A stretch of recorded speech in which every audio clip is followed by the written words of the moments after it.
بسم اللہ الرحمن الرحیم۔ رسول اللہ صلی اللہ علیہ وآلہ وسلم نے ارشاد فرمایا، جب آدمی اپنے گھر میں داخل ہوتا ہے اور وہ اپنے داخلے کے وقت اور کھانا کھانے کے وقت اللہ کا ذکر کرتا ہے تو شیطان کہتا ہے تمہارے لیے نہ تو رات گزارنے کے لیے کوئی جگہ ہے اور نہ شام کا کھانا۔ اور جب آدمی داخل ہوتا ہے اور وہ اپنے داخلے کے وقت اللہ کا ذکر نہیں کرتا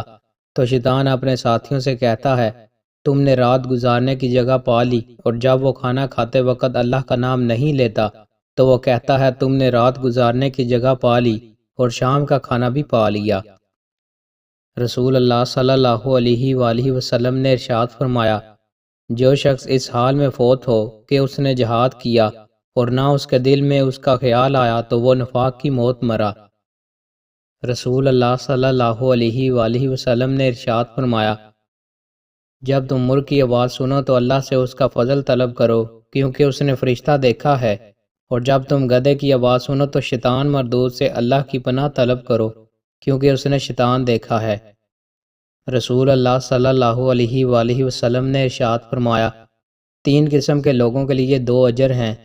اہل کتاب میں سے وہ شخص جو اپنے نبی پر ایمان لایا اور پھر محمد صلی اللہ علیہ وآلہ وسلم پر ایمان لایا۔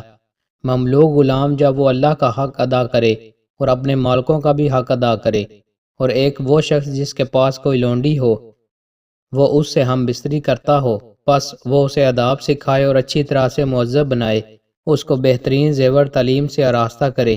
پھر اس کو آزاد کر دے اور اس کے بعد اس سے شادی کر لے تو اس کے لیے دو اجر ہیں۔ دوستو، مزید اچھی ویڈیوز کے لیے ہمارے چینل کو سبسکرائب لازمی کریں۔ بہت شکریہ۔